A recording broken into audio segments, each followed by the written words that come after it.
여러분들과 함께 인사하실 때 지난주보다 더 사랑합니다. 지난주보다 더 축복합니다. 뭔가 다 예상하실 것 같아서 오늘은 앞에 하나 더 붙여볼까 생각하고 나왔습니다. 지난주보다 더 사랑하고 더 이렇게 함께 복을 빌어주는 여러분들 되시기를 주님의 이름으로 간절히 소망합니다. 오늘부터는 모든 죄의 뿌리가 되는 7대 죄 시리즈 설교를 한번 진행해 보려고 합니다. 오늘 그 첫 번째 시간 교만한 사람의 특징, 교만한 사람의 특징이라는 제목으로 하나님 말씀 증거하겠습니다. 사람의 인생에서 중요한 예식들이 참 많이 있습니다. 여러 가지 예식들이 있을 수 있겠는데 결혼식이 그 중에 하나라고 할 수가 있겠습니다. 서로 다른 두 인격체가 부모의 품에서 독립된 인격체로 성장해서 자라다가 하나님께서 맺어주신 그 배우자를 만나서 가정을 이루게 되는데, 내가 가정을 이루게 되었습니다, 이 사실을 모든 사람 앞에서 공인받는 자리가 결혼식, 바로 그 날이죠. 그래서 결혼식 당일도 굉장히 하나님 앞에서 귀한 날이라고 볼 수 있고 중요한 의미라고 할 수가 있겠습니다. 저는 결혼식 당일을 잘 준비하진 못했어요. 아마 여기 계신 분들 중에서도 제 결혼식에 많이들 참석해 주시고 와주셨는데, 다음 주가 제가 담당하고 있었던 부서의 겨울 수련회이기도 했었고, 또 우리 부부가 늘 얘기하기를 당일도 중요하지만 결혼식 이후의 그 삶이 실제로 더 중요하다, 이렇게 자기 합리화를 하고 데이트를 즐기고 먹을 것들을 절제하지 않고 막 먹었어요. 그 결과 결혼식 입장할 때 제 인생 최고의 몸무게를 찍으면서 입장을 했습니다. 요즘은 SNS를 보게 되면 몇 년 전 사진이라고 해서 자꾸 그 당시의 일들을 사진을 보여줘요. 그래서 결혼식 당일이라든지 신혼여행 갔었을 때 사진이 쭉 올라오는데 이걸 보면서 이야, 가관이다 이렇게 생각할 때가 참 많아요. 부끄러움을 몰랐구나 내가. 그런데 보통의 경우는 이와 달라요. 많은 예비 부부들이요, 결혼식 당일을 앞두고 많이 관리합니다. 평소 좋아하던 음식도 절제하고요, 안 하던 운동도 하기 시작하고 당일날 좋은 컨디션으로 입장할 수 있도록 이 당일의 모든 포커스를 맞추고 준비합니다. 좀 심한 경우에는 6개월, 7개월 때부터 디데이를 핸드폰에 디데이를 저장해 두고 자기 관리를 하는 그런 커플들도 있습니다. 이 사람들이 왜 이렇게 할까요? 예비 부부들 왜 이렇게 하는 거죠? 왜 디데이를 정해놓고 자기 관리를 할까요? 이 당일날 하객들에게 자기의 최선의 모습을 보이고 싶기 때문에 그런 거죠. 하객들에게 최고의 모습을 보이고 싶은 거예요. 디데이는 정해졌고 바뀌지 않습니다. 디데이는 미뤄지지 않습니다. 그런데 생각해 보시면 모든 인생은 다 디데이가 있다는 거예요. 그날은 반드시 올 것이고 미뤄지지 않습니다. 이에 대해서 요한일서 3장 2절과 3절은 이렇게 기록하죠. 사랑하는 자들아, 우리가 지금은 하나님의 자녀라. 장래에 어떻게 될지는 아직 나타나지 아니하였으나, 아직 나타나지는 않았어요. 그러나 그가 나타나시면 우리가 그와 같을 줄을 아는 것은 그의 참모습 그대로 볼 것이기 때문이니, 주를 향하여 이 소망을 가진 자마다 그의 깨끗하심과 같이 자기를 깨끗하게 하느니라. 우리가 다 알다시피 언젠가 우리의 인생은 맞춰질 날이 분명히 있습니다. 디데이가 있다는 말이죠. 우리의 인생길을 다 마치고 하나님 앞에 한 인생도 빠짐없이 서게 될 그 디데이가 반드시 오게 될 것입니다. 그때 우리는 하나님 앞에 우리의 살아왔던 인생의 흔적들을 다 담김없이 보여드리게 될 거예요. 마치 결혼식 날 여러 하객들 앞에서 자기의 관리된 모습들을 보이는 것처럼 이 땅에서 살았던 그 삶의 흔적들을 우리 하나님 앞에 그 디데이 날 보여지게 될 겁니다. 그러나 그 무게는 다릅니다. 혹여 결혼식 날 준비를 제대로 하지 못한다면 하객들에게는 조금 부끄러울 수 있지만 그 이후에 살아가는 모습에는 아무 지장이 없어요. 그러나 우리가 하나님 앞에 보여지게 될 그 디데이를 잘못 준비하게 된다면 그것은 영원을 결정짓는 순간이 될 것입니다. 그래서 요한 1서에서 어떻게 준비하라고요? 자기 자신을 깨끗하게 준비하라 라고 말씀하시는 거죠. 깨끗하다라고 하는 것은 더럽히지 않은 상태를 이야기하는 것이고, 특별히 죄에 대해서 특별히 자기 자신을 철저하게 관리하라는 것이죠. 존 오웬이라고 하는 청교도 신학자, 제가 참 좋아하는 청교도 신학자인데 이런 말을 남겼습니다. 사는 동안 항상 죄를 죽이라. 하루도 쉬지 말라. 죄를 죽이지 않으면 죄가 당신을 죽일 것이다. 그래서 오늘부터 우리가 7주간 살펴볼 말씀을 통해서 우리가 특별히 조심해야 되는 이 죄에 어떤 것들이 있는지 함께 살펴보고 주의했으면 좋겠습니다. 오늘부터 우리가 함께 살펴볼 7대 죄에는 이런 것들이 있어요. 교만, 시기, 분노, 나태, 탐욕, 탐심, 정욕. 이것을 우리가 7가지의 큰 죄라고 해서 신학자들 사이에서는 7대 죄라고 부르는데 성경에 특별히 7대 죄라고 하는 이름이 표기되어 있지는 않습니다. 이 목록은 어디서 생겼냐면 지금부터 한 1700년 전쯤에 사막에서 경건 생활을 하던 수도사들에 의해서 이런 죄의 목록들이 정해지게 됐습니다. 그런데 대죄라고 해서요, 이 죄들만 더 중차대하고 작은 죄는 심각하지 않다, 이런 말은 아닙니다. 우리가 알다시피 모든 죄는 결론이 어떻죠? 모든 죄는 우리를 죽음에 이르게 하는 결과를 가져오게 합니다. 그러나 성경은요, 죄 중에서도 특별히 사망에 이르게 하는 죄가 있고 용서하심을 받을 수 있는 죄가 있다, 죄 중에서도 무거운 죄가 있고 덜 무거운 죄가 있다라는 것을 암묵적으로 말해줍니다. 그러니까 7대 죄라고 하는 표현이 성경 가운데 특별히 그 이름이 정해져 있지는 않지만 그렇다고 해서 비성경적인 것은 아니다라고 하는 것이죠. 우리 믿음의 선배들이 경건 생활을 유지하려다 보니까 몸소 깨닫게 되는 거예요. 내가 정말 그날이 가까워 올 때 깨끗하게 유지해야 되는데, 죄를 멀리해야 되는데, 내가 이 경건 생활을 하다 보니까 특별히 죄의 뿌리가 되는 7가지 정도의 죄의 목록들이 있더라.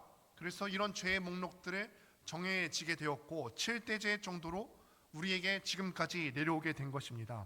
그 중에서 오늘 첫 번째 교만이라고 하는 죄에 대해서 함께 살펴볼 것인데, 이 7대 죄 중에서도 가장 먼저 나왔다는 것은 가장 우리가 유심히 살펴보아야 되는 죄라는 것이에요.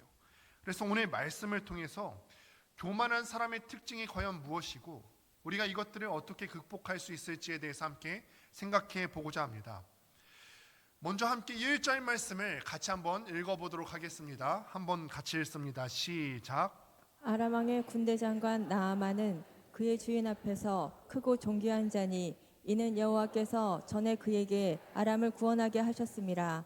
그는 큰 용사이나 나병 환자더라. 아멘. 오늘의 주인공의 이름이 나아만이라고 하는 사람이에요. 그런데 이 나아만이 어떤 사람이라고 표기가 되어 있냐면 아람 왕의 군사령관이다. 이 아람 땅은 성경에서는 수리아 땅이라고도 부르고 지금은 시리아라고도 부르는 나라가 이 지역에 위치하고 있습니다. 그런데 이 사람이 군대 장관이에요. 군대 장관인데 한 나라의 군대 장관이 나병에 걸렸다고 합니다. 그런데 신학자들에 의하면은 지금 여기서 말하는 나병이라고 하는 것은 오늘날의 한센병을 의미하는 것은 아니고 어떤 심각한 피부 질환에 걸렸다, 이렇게 신학자들이 이야기를 합니다.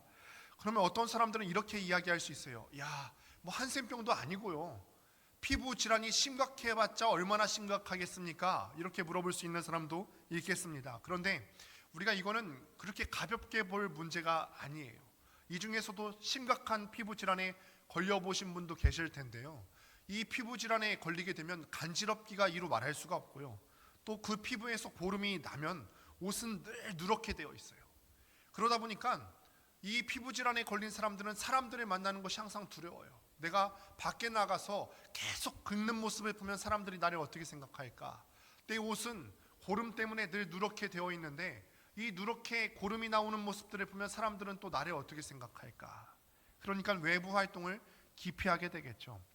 나아만의 병도 지금 꽤 심각했던 것처럼 보입니다. 오늘 본문 5절을 보니까 병을 고치기 위해서 선물을 들고 가는데 10달란트 그리고 금 6,000개, 의복 10벌을 가져갔다고 하는데 주석을 보니까 이것을 오늘날의 가치로 환산해 보니까 대략 9,600억 정도, 9,600억 정도라고 합니다. 이게 그의 마음인 거죠. 이렇게 큰 금액을 써서라도 고쳐야 할 만큼 중차대한 병이었다라는 거예요. 어쩌면 그의 생명을 위협할 만한 중병이었을지도 모르겠습니다. 그래서 그는 자기가 섬기고 있었던 아람 왕의 친서를 받아들고 이스라엘로 가서 엘리사를 만나게 되고 병고침을 받게 되었다는 것을 바로 오늘 본문의 대략적인 이야기입니다.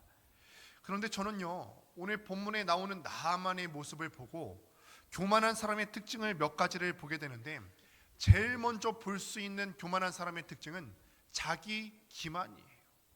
기만하다라고 하는 뜻이 무엇이죠? 자기를 속인다는 거예요. 자기 자신을 속이는 거예요. 자신이 정확히 어떤 상태인지를 자기도 알지 못합니다. 교만이란 말 뜻이 무엇이냐면 자기의 실제 상태보다 자신을 높이는 것, 이게 교만입니다. 자기의 실제 상태, 자기의 실제 수준은 실상 이 정도인데 사람들한테 잘 보이고 싶어서 자기 자신에 대해서 이야기를 이만큼 이야기하는 거예요. 나는 실제 수준이 이 정도고 실제 상태는 이 정도밖에 되지 않는데 마치 이 정도 수준인 것처럼, 이 정도 상태인 것처럼 사람들한테 내어 보인다는 거죠. 교만한 사람은요, 자기 자신이 어떤 처지에 있는지, 어떤 상태에 있는지 명확하게 볼 수 있는 분별력이 없기 때문에 사람들 앞에 갔을 때 경거망동하고 거만하다는 것입니다. 다시 한번 오늘 본문 1절 말씀을 새번역 성경으로 한번 보도록 하겠습니다. 함께 읽습니다. 시작.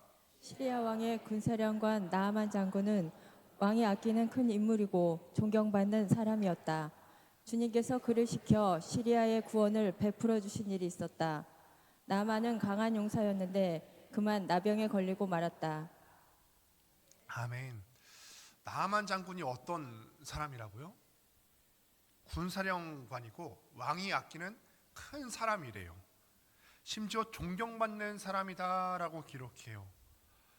보통 여러분, 대통령이나 국회의원이나 지위가 높이 올라갈수록 사람들의 존경을 받기가 매우 어렵습니다. 왜냐하면 자기의 삶이 모든 사람들에게 노출이 되기 때문에 더 엄중한 잣대가 그 사람들에게 들이밀어지게 되고, 그렇기 때문에 높은 지위에 올라갈수록 사람들에게 존경을 받기란 매우 어렵습니다. 그런데 나아만이란 사람은 지위가 높아요. 군사령관 지위까지 올라갔는데 사람들한테 존경을 받는 큰 사람이었다라고 기록을 합니다. 정말 참 훌륭한 사람이었던 것 같습니다. 실제로 오늘 본문 말씀을 보니까 이 사람이 병에 걸렸는데 누구의 말에 귀를 기울이게 되냐면 자기의 지배를 받던 이스라엘에서 잡혀온 한 어린아이의 소리에 귀를 기울여요. 그만큼 그는 겸손한 사람이었던 거죠. 또 뒷모습을 보시면 13절에서 말씀을 보시게 되면은 그가 잘못했을 때 종들의 충고를 듣는 것으로 보아서 그는 기준 이상으로 훌륭한 사람이었음에 분명해 보입니다. 큰 인물이고요, 존경받는 사람이래요. 강한 용사예요. 이런 나아만을 수식하는 모든 문장들이 앞에 쭈루룩 있어요. 큰 용사더라, 군사령관이더라, 그런데 높은 지위에도 불구하고 존경받는 사람이더라. 그런데 이 모든 수식어를 뒤엎는 한마디 문장이 있죠. 그게 무슨 말이죠? 그러나 그는 나병 환자더라. 그만 나병에 걸리고 말았다. 이 한마디로 그의 모든 것이 다 정리가 되고 다 설명이 되는 거예요. 심각한 병에 걸렸는데요, 용사면 뭐하고요? 심각한 병에 걸렸는데 사람들이 존경받으면 뭐하고, 심각한 병에 걸렸는데 많은 재물이 있으면 뭐합니까? 그런데 나아만이 자기 상태를 몰라요. 자기 이 병을 고치기 위해서 엘리사를 찾아가는 장면을 보면은 자기의 지금 어떤 현실을 명확하게 파악하고 있는 것 같지가 않아요. 5절 말씀을 보시게 되면 곧 떠날 새 은 10달란트와 금 6,000개와 의복 10벌을 가지고 가서, 아까도 말씀드렸다시피 현재 금액으로 환산하게 되면 9,600억 정도 되는 금액인데 큰 질병인 만큼 그만큼 지불하고자 하는 마음도 물론 있었을 거예요. 그런데 이게 다일까요? 나아만의 마음 한편에는 어떤 마음이 있었을까요?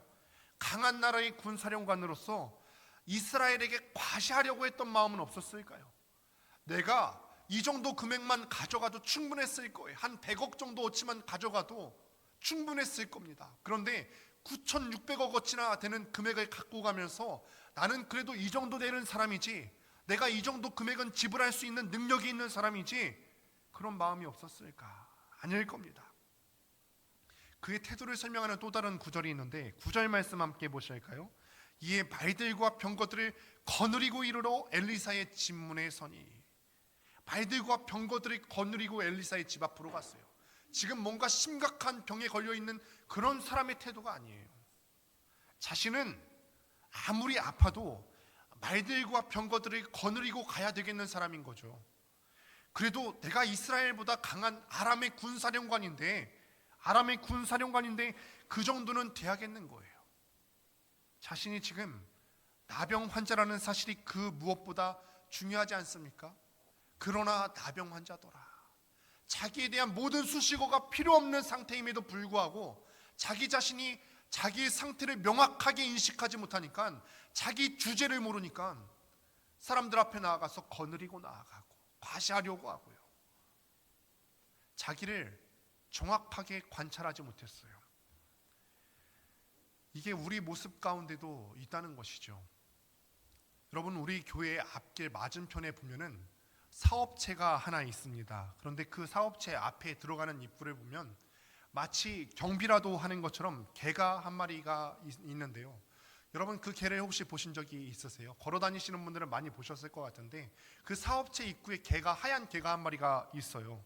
근데 우리 주일학교 아이들이 이 개를 보러 자주 가요. 저희 둘째 아이도 이 개를 보러 자주 왔다 갔다 하는데, 그런데 어느 날 우리 둘째 시엘이가 저한테 와서 그래요. 아빠, 저기에 가면 개가 한 마리 있는데 그 개 이름이 뭔 줄 알아? 그러는 거예요. 그래서 그 개 이름이 뭔데? 라고 했더니 찌코야 라고 하는 거예요.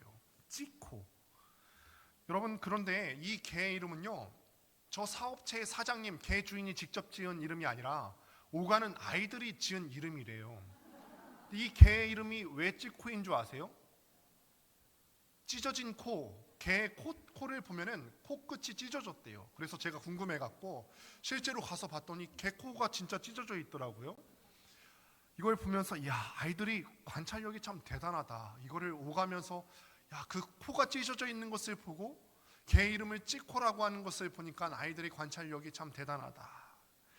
그런데 우리가 그런 것 같아요. 나 외에 다른 것에 대해서는 관찰력이 참 대단해요. 나 외에 타인에 대한 관찰력도 참 대단하고요. 나 외에 다른 것들을 보는 통찰은 있는 것 같아요. 어떤 집이 뭘 했더라. 어떤 가정을 보니까 어디 갔다 왔다더라. 어떤 집에 봤더니 뭐가 바뀌어 있다던데. 누구누구 집사가 머리가 좀 바뀐 것 같은데. 그런데 우리가 겉모습뿐만 아니라 내면에 대한 것까지로 변화를 감지합니다. 누구누구가 요즘 영적으로 침체된 것 같은데. 요즘은 조금 힘들어 보여. 저 사람 요즘 봤을 때 내면 상태가 건강하지 않은 것 같아. 나 말고 다른 사람에 대한 관찰은 이렇게 중요한 것처럼 말하고 그렇게 세밀하게 본다는 거죠. 그런데 여러분, 정말 중요한 것은요, 타인을 관찰하는 게 아니에요. 내가 내 상태를 정확하게 분별할 수 있어야 된다는 거죠. 지금 나아만이 왜 이렇게 거만하게 행동하죠? 지금 나아만이 왜 이렇게 병 고치러 가면서까지 자기를 과시하려 하는 거죠? 지금 나아만 장군이 왜 병 고치러 가면서까지 군대를 거느리면서까지 가야 되겠는 거죠?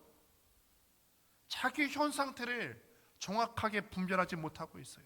군대 장관이고 존경받고 있지만 뒤에 한 문장에 다 가려지잖아요. 그는 나병 환자더라. 이게 그를 수식하는 가장 중요한 문장이에요. 여러분들은 어떠세요? 아무리 못난 사람도요, 자기 자신의 인생에 대해서 말해보자면 자랑할 만한 한두 개 정도는 다 갖고 있으시잖아요. 내가 그래도 이만한 사람인데, 내 직장이 그래도 이만한 직장인데, 좀 번듯한 직장 다니고 있는데, 내 가족들 중에는 이런 사람도 있어. 내가 왕년에, 그놈의 왕년에. 그런데 여러분들이 꾸밀 만한 여러 가지 수식어가 있을 수 있는데, 이 모든 수식어를 뒤엎는 한 문장이 여러분들 뒤에 있다는 거예요. 그 한 문장 뭐죠? 그러나 우리는 죄인이다. 오늘 집사님께서 대표기도 참 잘 인도해 주셨는데, 우리가 하나님 사랑이 없으면은 어떻게 우리가 구원받을 수 있겠어요? 내가 구원받을 수 있을 만한 자격 있는 거 아니고요, 내가 어떤 수식어로도 하나님 나라에 들어갈 수가 없는데 내가 죄인이라는 거예요. 이 모든 수식어의 앞에 있었던 우리 모든 인생의 수식어는 다 가려진다는 거죠. 우리는 죄인이어서 하나님의 은혜가 필요하고요. 우리는 죄인이기 때문에 예수 그리스도의 보혈의 공로가 필요한 존재들이죠. 이거 잊어버리면 우리는 모든 것을 잃어버리는 거예요. 교만은 자기 주제 파악을 못하는 거예요. 앞에 있는 거 다 붙으면 뭐합니까? 내가 죄인인데. 여러분, 우리가 주제 파악할 수 있는 성도들 되기를 바랍니다.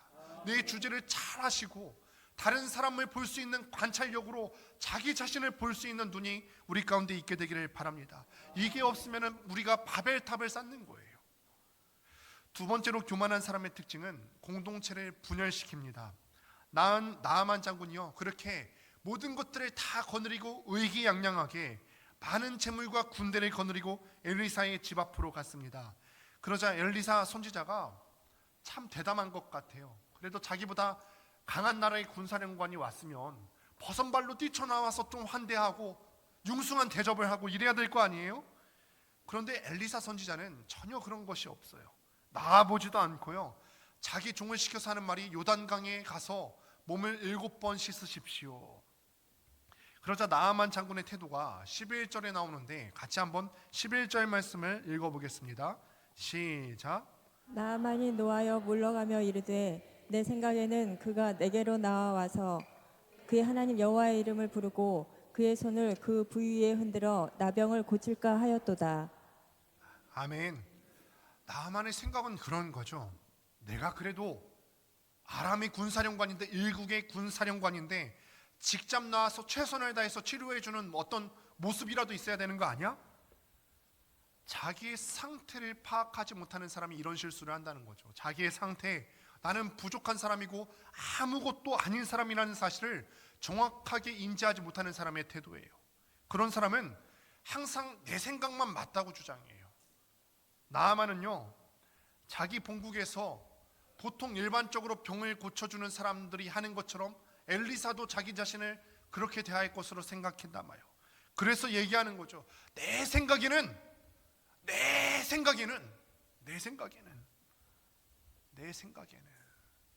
그런데 엘리사가 자기 생각대로 안 움직이네요. 그럼 이어지는 반응은 분노예요. 노하여 물러가며 이르되 내 생각에는 네가 이렇게 움직여 줘야 되는데 감히 네가 내 생각대로 안 움직여? 감히 네가? 그러니까 화가 나는 거죠. 교만한 사람은요, 자기 생각만 맞다고 우기고 나 말고는 다 틀렸다고 그래요. 그리고 이에 맞지 않을 경우는 심심치 않게 화를 내요. 교만한 사람은 자기 생각이 맞다고 주장하는 것을 부끄러워할 줄을 모릅니다. 여러분, 99명의 사람들이 이거에 대해서 B라고 생각하는데 나만 A라고 우겨요. 그러면 보통 뭐가 맞을 확률이 높죠? B가 맞을 확률이 높아요. 99명이 다 그렇게 얘기하는데도 교만한 사람은 그래도 내가 99명보다 맞지, 내가 맞을 수 있어. 이에 대해서 책 한 권을 소개해 드리려고 합니다. 프리스턴 대학교의 철학과 교수였던 해리 프랭크퍼트라고 하는 쓴 책이 있는데, 개소리에 대하여. 책 제목이 이거예요. 여러분, 개소리 아십니까? 개소리가 무슨 뜻이죠? 개소리? 어학사전을 찾아보니까 아무렇게나 짓거리는 조리 없고 당치하는 말, 우리는 이걸 일컬어서 개소리라고 합니다. 여러분, 이번 주간에 개소리 많이 들어보셨어요? 직장에서, 가정에서 들어보셨어요? 여러분, 이번 주간에 개소리? 그럼 여러분, 개소리 이번 주간에 해보셨어요? 나도 개소리 할 수 있거든요. 개소리 할 수 있어요. 우리나라 김경일 교수라는 분이 이 책에 대해서 강의를 했는데, 그분이 설명하기를 이 책의 저자가 설명하는 최악의 개소리를 우리식으로 바꿔서 표현하자면 어딜 감히라고 하는 말이래요. 어딜 감히. 그러니까 사람들이 어딜 감히라고 말하는 사람들이 많이 있죠. 또 딱히 그 문장으로 얘기하진 않더라도 그 뉘앙스로 말하는 사람들이 있어요. 이게 개소리라는 거예요. 어딜 감히 젊은 놈이 그런 얘기를 해? 어딜 감히 지난주에 입사한 사람이 회사 일에 대해서 뭐 한다고 그런 얘기를 해? 어딜 감히 목사가, 어딜 감히 장로가, 어딜 감히 권사가, 집사가, 평신도가 그럴 수가 있어. 어딜 감히 네가 뭘 한다고. 이런 말의 근저에는 뭐가 깔려 있는 거죠? 나는 너와 달라. 내가 너보다 위에 있어. 너는 나보다 밑에 있는 사람인데 생각도 짧고 경험도 없고 지식도 일천한 사람인데 어딜 감히 네가 나한테 그런 소리를 해? 너는 나와 다르게 태어난 사람이야. 개소리라는 것은요, 이런 교만한 마음이 깔려 있어서 여기서 튀어나온다는 거죠. 나만이 지금 그런 생각 아닙니까? 어딜 감히 약소국의 선지자가, 어딜 감히 별것도 아닌 그런 사람이, 어딜 감히 아람의 군사령관인 나한테 이렇게 대할 수 있지? 여러분, 지금 우리가 성경에 있는 이야기를 말하고 있습니다만 우리에 대한 이야기를 하고 있는 거예요. 여러분은 어떠세요? 알게 모르게 이런 생각 갖고 있지 않으세요? 내가 남보다 우월하다, 내가 내 배우자보다 우월하다, 내가 내 직장에 있는 사람들보다 내가 우월하다, 그래서 너희가 다 이거라고 우길지라도 내가 맞아, 대다수가 이거라고 우길지라도 내가 맞아. 어딜 감히. 만약에 한 주제에 대해서 많은 사람들과 달리 나 혼자 다르게 말한다면 다른 사람이 맞을 수 있다는 생각을 하셔야 해요. 내가 틀릴 수 있다는 생각을 해야 된다는 거죠. 이런 교만한 사람들의 특징이 있는데, 그렇다면 이 교만을 어떻게 극복할 수 있을까? 하나님을 만났을 때 우리가 극복되어질 수가 있습니다. 당연한 얘기인데요, 이 당연한 얘기가 참이에요. 왜냐하면 자기 자신이 지금 비교 대상이 없어서 부끄러운 줄 모르거든요. 그런데 내가 하나님 앞에 서게 되면, 야, 창조주이신 하나님 앞에 내 모습이 비춰지니까 너무 부끄러운 거예요. 내가 이런 소리를 했었나? 내가 이렇게 행동했었나? 14절 말씀을 함께 보실까요? 같이 한번 읽습니다. 시작. 나아만이 이에 내려가서 하나님의 사람의 말대로 요단강에 7번 몸을 담그니 그의 살이 어린아이의 살같이 회복되어 깨끗하게 되었더라. 아멘. 나아만이 화를 내니까 어린 종이 조언합니다. 장군님, 만약 선지자가 장군님의 이 큰 병을 위해서 더 큰 것을 하라고 했어도 장군님 하셨지 않았을 겁니까? 그런데 강에서 씻는 거, 이건 아무것도 아니잖아요. 이 말대로 나아만이요, 하나님의 사람 엘리사의 말대로 요단강에 들어가서 7번 몸을 씻습니다. 한 번 들어갔다 나오고 2번, 3번, 4번, 5번, 6번. 6번 들어갔다 나와도 아직 피부는 그대로예요. 마지막 한 번 들어갔다 나오면 고쳐질까요? 야, 어차피 여기까지 6번 들어갔다 왔는데 한 번 남은 거 까짓거 한번 해보지, 이런 생각이었을까요? 그래도 말씀대로 7번 들어갔다 나오는 순간 어떻게 됐다고요? 피부가 어린아이처럼 새하얘졌더라, 깨끗하여졌더라. 할렐루야, 할렐루야. 나아만이 이때 아는 거예요. 이 일이 하나님으로부터 나온 일임을 깨달았어요. 요단강은요, 본인이 말하는 것처럼 자기 본국인 다메섹에 있는 다른 강들보다 수질이 깨끗한 것이 아니에요.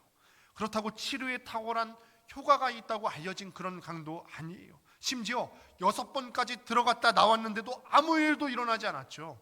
그런데 말씀대로, 하나님의 말씀대로 7번 들어갔다 온 순간 그의 몸이 깨끗하게 된 것을 보고 자연스럽게 깨달을 수가 있었던 거죠. 야, 어디 강인지는 중요한 게 아니구나, 몇 번 들어갔다 나온지 이거 중요한 거 아니구나, 나에게 누가 말했는지가 중요하다, 그 말씀에 순종하는 게 중요하구나. 그래서 그가 15절에서 이렇게 고백하는 것입니다. 내가 이스라엘 외에는 온 천하에 신이 없는 줄을 아나이다. 하나님 외에는 신이 없구나. 그 하나님이 말씀하셨기 때문에 내가 병이 나을 수 있었던 거구나. 강이 중요한 게 아니고 몇 번 들어갔다 나오는 것 중요한 게 아니고 하나님이 나에게 말씀하신 게 중요하구나. 그러면서 동시에 깨닫게 되는 거 하나 있죠. 내가 내 권력으로, 내 재물로 내 병을 고치려고 했지만 아무것도 할 수가 없었어. 심지어 병을 고치러 이스라엘로 찾아올 때에도 나는 수많은 재물을 거느리고 왔었지, 많은 군대들을 거느리고 의기양양하게 주제 파악도 못하고 그렇게 왔었지, 온갖 화려한 것으로 치장하고 왔었지. 그런데 내가 이스라엘의 하나님, 내 병을 고치신 이스라엘의 하나님을 만나보니까 나는 아무것도 아니었구나, 아무것도 아니었구나. 말씀은 그런 능력이 있어요. 말씀을 봤을 때, 우리가 하나님을 대면할 때 나를 보게끔 하는 거울의 효과가 있어요. 나는 아무것도 아니구나라고 하는 것을 성경을 통해서 우리가 깨닫게 되는 거죠. 어떤 회사에서 신입사원을 뽑는데 독특한 방법으로 뽑았습니다. 한 대략 70명 정도 지원서가 왔다고 하는데 한 사람씩 방에 들어가는데 그 방은 어떤 방이냐면 사방이 거울로 되어 있는 그런 방이에요. 그럼 사방이 거울로 되어 있다면 그 방에는 누구 모습밖에 보이지 않을까요? 자기 자신 모습밖에 보이지 않게 되겠죠. 그러면 자기의 모습을 보면서 질문을 받고 대답을 하는데 거기에 예, 아니오로 대답을 하게 됩니다. 세 가지 질문이 주어졌어요. 첫 번째 질문, 당신 눈에 보이는 사람이 정직합니까? 두 번째는, 이 사람은 어떤 경우에도 거짓말을 하지 않습니까? 세 번째 질문, 당신이 사장이라면 당신 눈앞에 있는 이 사람을 채용하겠습니까? 이런 이상한 질문, 이상하다면 이상한 질문들을 받고 나오는데 대부분 70여 명의 그 지원생들이 거의 대부분 다 의기양양하게 나오는 거예요. 그런데 그 중에 딱 한 사람만 합격을 했어요. 이 모든 대답 가운데 전부 아니오라고 대답했던 사람, 이 사람만 합격했다고 합니다. 이 회사의 사장님이 솔직하고 정직한 사람을 뽑기를 원했던 것입니다. 이 질문들에 전부 다 예, 예, 예 라고 대답한 사람은 둘 중에 하나겠죠. 교만한 사람이든지 아니면 정직하지 못한 사람이든지.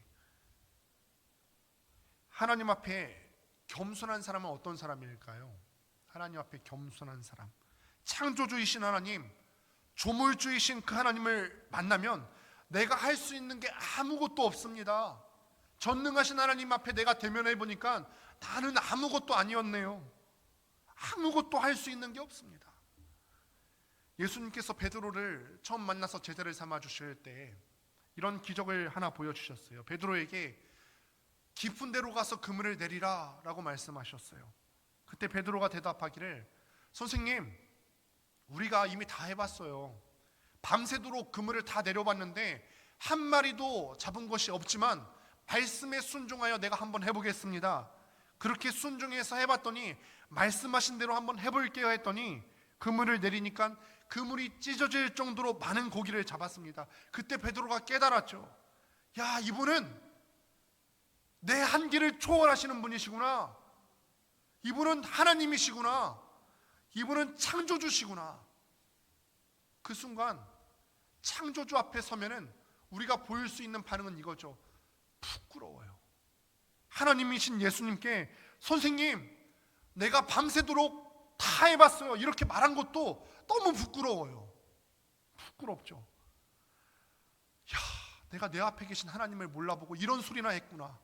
내 앞에 계신 분이 하나님이심을 알았더라면 내가 이것 해봤어요. 내가 인생에 어려운 일이 있으면 이것 다 해봤는데요.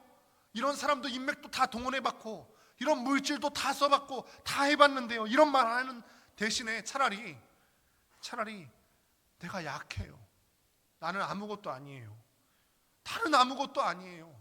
내가 하나님을 알았더라면 차라리 이렇게 얘기했을 텐데 내가 밤새도록 다 해봤는데요. 이런 소리나 하고 앉아 있었구나. 너무너무 후회되는 거죠. 하나님 앞에 내가 도움이 필요한 존재라는 것을 인정하라는 거죠. 나만 장군이 지금 그런 교만한 태도를 보였던 거예요. 내가 나에게 말씀하시는 하나님의 음성에 대해서 이 사람이 알았더라면 9,600억 어치나 재물을 거느리면서 오지 않았을 텐데, 내가 나에게 말씀하시는 하나님이 어떤 분이신지 알았더라면, 내 병을 고칠 수 있는 전능하신 하나님이신 줄 알았더라면 군사들을 거느리고 오지 않았을 텐데. 옛말에 아픈 것은 자랑해라, 어떤 어른들로부터 이런 말을 들은 적이 있어요. 아픈 것은 자랑해라 라고 하는 말이 있습니다. 센 척하는 사람, 강한 척하는 사람, 아무렇지 않은 척하는 사람은요, 아무 도움 받을 수 없다는 거예요. 차라리 아픈 티를 내면 주변 사람들이 보고서 도와주는 거예요. 야, 어디 아파? 내가 아는 의사들 중에서 이런 좋은 명의가 있다던데, 내가 아는 병원들 중에서 이런 좋은 병원이 있다던데, 아픈 것을 자랑해야지 자기 아픈 것이 치료받을 수 있는 가능성이 높아진다는 거죠. 하나님 앞에 여러분들의 약함을 감추려 하지 마시고 약함을 자랑하십시오. 그때 하나님께서 일하실 자리가 생기는 거예요. 내가 다 하겠다고 다 하는데 하나님이 끼어들 틈이 없잖아요. 여러분, 하나님께 틈을 들으십시오. 나는 아무것도 아닙니다. 나는 약한 사람이에요. 자기 자신을 기만하지 마시고, 내 수준은 이 정도인데 마치 다 할 수 있는 것처럼 속이지 마시고, 나는 약한 사람인 것을 인정하시고 하나님께 나아갈 수 있게 되기를 바랍니다. 하나님이 그래서 일하시도록 하는 게 이게 겸손입니다. 말씀을 맺습니다. 우리는 종종 우리의 상태를 제대로 파악하지 못합니다. 우리의 주제 파악을 하지는 못해요. 내가 하나님의 도움이 절대적으로 필요한 죄인이고, 내가 하나님이 없이는 아무것도 할 수 없는 약한 존재라는 사실을 자주 있습니다. 매일 있습니다. 그러면서 마치 뭐라도 됐냐, 내 생각이 다 옳다고 하고, 내 생각이 대다수의 사람들이 말하는 것보다 더 우위에 있다고 생각하고, 다른 사람을 틀렸다고 말하기를 조금도 두려워하지 않습니다. 말씀을 준비하면서 제가 부끄러운 거죠. 오늘 말씀을 보니까 나아만이 자기 병도 못 고치면서 금은보화 자랑하고, 거느릴 수 있는 군대 자랑하고, 뽐내는 모습을 보니까 다 내 모습이구나. 다 내 모습이구나. 지난주에 보니까 말씀을 전하면서 제가 감정을 이기지 못해서 눈물을 흘렸더니요, 성도님들이 저를 너무 사랑해 주셔서, 야, 내가 목사님을 속썩이게 했구나, 죄송합니다 그러시더라고요. 근데 이 말 듣는 내가 뭐라도 된 것이냐, 그렇게 생각하면 안 되는데 자꾸 마음속에 그런 게 들어올 수 있겠는 여지가 많겠는 거죠. 매일매일 출근하는데 목양실 앞에 있는 새가족 게시판을 보면서, 자, 하나님께서 감사하게도 이 벽면에 가득 메워주셨는데 내가 뭐지 잘해서 뭐라도 됐냐, 새가족이 온 것처럼 그런 생각이 나한테 들어있었구나. 들어있었어요. 사실 그런 마음이 있었어요. 야, 그거 아니죠. 그거 아닌데. 그래서 저희 마음 가운데 하나님께서 주시는 생각이, 야, 영광아, 너 아무것도 아니란 걸 잊으면 안 돼. 이 말씀을 준비하게 한 것은, 이 시리즈를 준비하게 한 것은 너 때문에 준비하게 한 거야. 이런 마음이 제 생각 가운데 드는 거죠.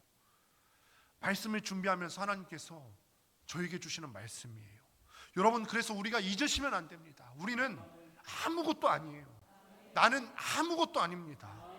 내가 다 하겠다고 하면요, 하나님께서 도와주실 틈이 없는 거예요. 하나님께서 일하실 공간도 틈도 없습니다. 그러니 약함을 자랑하십시오. 여러분들의 상태가 병들어 있는 것을 자랑하십시오. 사람들한테 자랑하는 것이 아니라 하나님께 드러내시길 바랍니다. 나는 아무것도 아니니까, 나는 약하니까, 내가 할 수 없으니까 하나님 도와주십시오. 밤이 새도록 해봤지만 아무것도 할 수 없었어요. 내가 노력한 것 자랑하지 마시고 하나님 앞에 있는 모습 그대로 자랑하시는 여러분들 되기를 바랍니다. 말씀 준비하면서 찬양이 한 곡 생각났어요. 아마 다 모르시는 찬양일 거예요. 그래도 한번 가사를 우리가 기억하면서 찬양했으면 좋겠는데, 나는 아무것도 아닙니다. 그런데 이 가사 제목이 이런 것들이 있어요. 주님의 사랑이 없고요, 주님의 사랑이 없으면 나는 아무것도 아니고, 주님의 지혜가 없으면 나는 아무것도 아니고요, 주님의 능력이 없으면 나는 아무것도 아닙니다. 우리 함께 이 가사를 기억하면서 함께 이 찬양을 같이 부르도록 하겠습니다.